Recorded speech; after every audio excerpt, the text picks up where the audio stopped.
ಎಲ್ಲರಿಗೂ ನಮಸ್ತೆ. ಇವತ್ತು ನಾನು ಮಾಡ್ತಾಯಿದ್ದೀನಿ ರೆಸ್ಟೋರೆಂಟ್ ಸ್ಟೈಲ್ನಲ್ಲಿ ಚಿಲ್ಲಿ ಗೋಬಿ ಮಾಡೋದು ತುಂಬಾ ಸುಲಭ.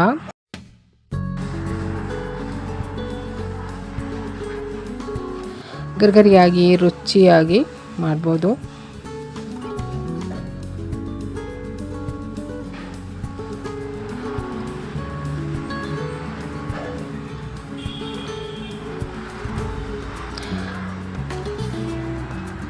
ಚಿಲ್ಲಿ ಗೋಬಿ ಮಾಡೋದಕ್ಕೆ ಮೊದಲಿಗೆ ನಾನು ನೀರು ಬಿಸಿ ಆಗೋದಕ್ಕೆ ಇಟ್ಟಿದ್ದೀನಿ.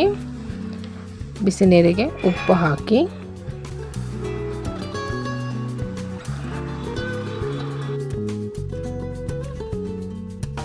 ಹೂಕೋಸನ್ನು ನಾನು ಹೆಚ್ಚಿಟ್ಕೊಂಡಿದ್ದೀನಿ.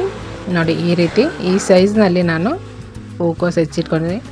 ಸ್ವಲ್ಪ ದಪ್ಪ ಅಥವಾ ಇನ್ನೂ ಸ್ವಲ್ಪ ಚಿಕ್ಕದು ಬೇಕಾದರೂ ಹೆಚ್ಕೋಬೋದು. ಈಗ ಇದೆಷ್ಟನ್ನು ನಾನು ಬಿಸಿ ನೀರಿಗೆ ಹಾಕಿ ಒಂದು 2 ನಿಮಿಷ ನೀರಲ್ಲಿನೇ ಬಿಡ್ತೀನಿ.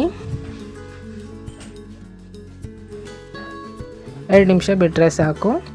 ಈಗ ಸ್ವಲ್ಪನೂ ನೀರಿಲ್ಲದಂಗೆ ತೆಗೆದಿಟ್ಕೋಬೇಕು ಹೂಕೋಸನ್ನು.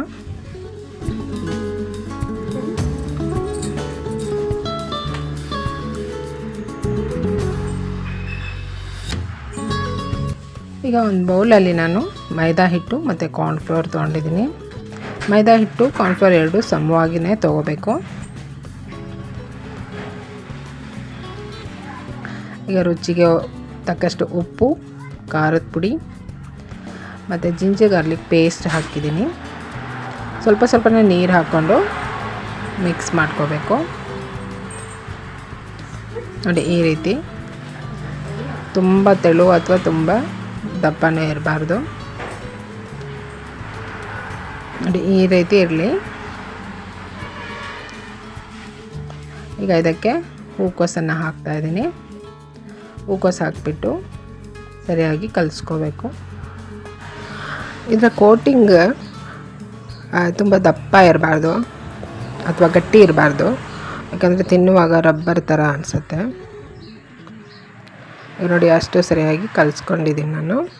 ಕಲಿಸ್ಕೊಳಕ್ಕೆ ಮುಂಚೆ ನಾನು ಸ್ಟವ್ ಮೇಲೆ ಎಣ್ಣೆ ಬಿಸಿ ಆಗೋದಕ್ಕೆ ಇಟ್ಟಿದ್ದೀನಿ. ಮೀಡಿಯಮ್ ಫ್ಲೇಮಲ್ಲಿ ಬಿಸಿ ಆಗೋದಕ್ಕೆ ಇಟ್ಟಿದ್ದೀನಿ. ಎಣ್ಣೆ ಕಾದಿದೆ ಅಂತ ಚೆಕ್ ಮಾಡಿ. ನೋಡಿ, ಹಾಕಿದ ಕೂಡಲೇ ಹೀಗೆ ತೇಲ್ ಬಂದರೆ ಎಣ್ಣೆ ಚೆನ್ನಾಗಿ ಕಾದಿದೆ ಅಂತ ಅರ್ಥ. ಈಗ ಕಲಸಿರೋ ಹೂಕೋಸನ್ನು ಫ್ರೈ ಮಾಡಬೇಕು. ಯಾವುದೇ ಆಗಲಿ ಎಣ್ಣೆಯಲ್ಲಿ ಕರಿಯುವಾಗ ಶುರುವಿಂದ ಕೊನೆಯವರೆಗೂ ಮೀಡಿಯಮ್ ಫ್ಲೇಮಲ್ಲಿ ಇಟ್ಟೆ ಕರಿಬೇಕು. ಯಾಕಂದರೆ ಹೈ ಫ್ಲೇಮಲ್ಲಿ ಕರೆದ್ರೆ ಬೇಗ ಮೇಲಿಂದ ಕಪ್ಪಗಾಗಿಬಿಡುತ್ತೆ, ಒಳಗೆ ಬೆಂದಿರಲ್ಲ. ಪೂರ ಲೋ ಫ್ಲೇಮಲ್ಲಿ ಫ್ರೈ ಮಾಡಿದ್ರೆ ಎಣ್ಣೆ ಜಾಸ್ತಿ ಎಳ್ಕೊಳುತ್ತೆ. ಅದಕ್ಕೋಸ್ಕರ ಒಳಗಿಂದ ಬೆಂದು ಹೊರಗಡೆಯಿಂದ ಕ್ರಿಸ್ಪಿಯಾಗಿ ಆಗಬೇಕಂದ್ರೆ ಮೀಡಿಯಮ್ ಫ್ಲೇಮಲ್ಲಿನೇ ಫ್ರೈ ಮಾಡಬೇಕು. ನೋಡಿ, ಈಗ ಗರಿಗರಿಯಾಗಿ ಹೂಕೋಸು ಫ್ರೈ ಮಾಡಿ ಆಗಿದೆ. ಇದಿಷ್ಟನ್ನು ನಾನು ತೆಗೆದಿಟ್ಕೋತೀನಿ.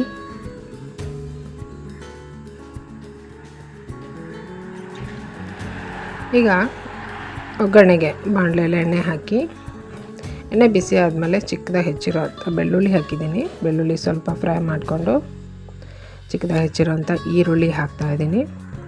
ಈರುಳ್ಳಿ ಕೂಡ ಬಾಡಿಸ್ಕೋಬೇಕು.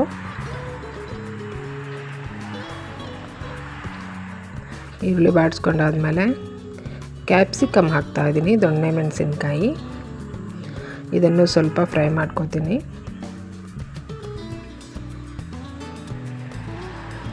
ಈ ರೀತಿ ಮಾಡಿ ನೋಡಿ, ತುಂಬಾ ಚೆನ್ನಾಗಾಗುತ್ತೆ, ಸೂಪರಾಗುತ್ತೆ. ಆಮೇಲೆ ಟೊಮೆಟೊ ಕೆಚಪ್ ನಾನು ಹಾಕ್ತಾಯಿದ್ದೀನಿ. ಟೊಮೆಟೊ ಕೆಚಪ್ ಸ್ವಲ್ಪ ಜಾಸ್ತಿ ಹಾಕ್ಕೊಂಡ್ರೆ ತುಂಬ ಚೆನ್ನಾಗಾಗುತ್ತೆ.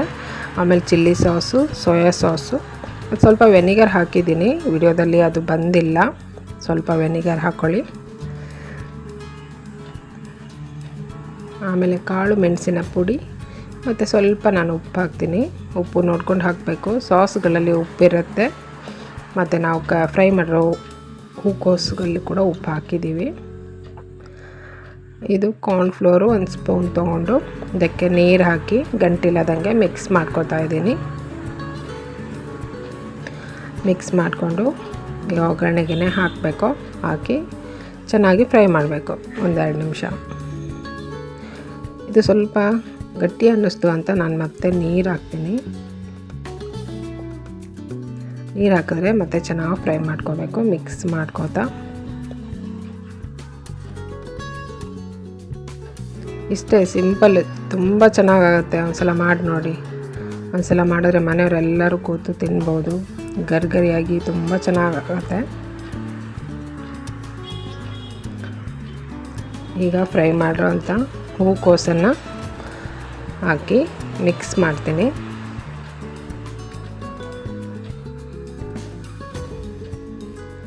ಮೇಲೆ ಕೊತ್ತಂಬರಿ ಸೊಪ್ಪು ಹಾಕ್ತಾಯಿದ್ದೀನಿ. ನಿಮ್ಮ ಹತ್ರ ಸ್ಪ್ರಿಂಗ್ ಆನಿಯನ್ ಇದ್ದರೆ ಅದನ್ನು ಹಾಕ್ಬೋದು.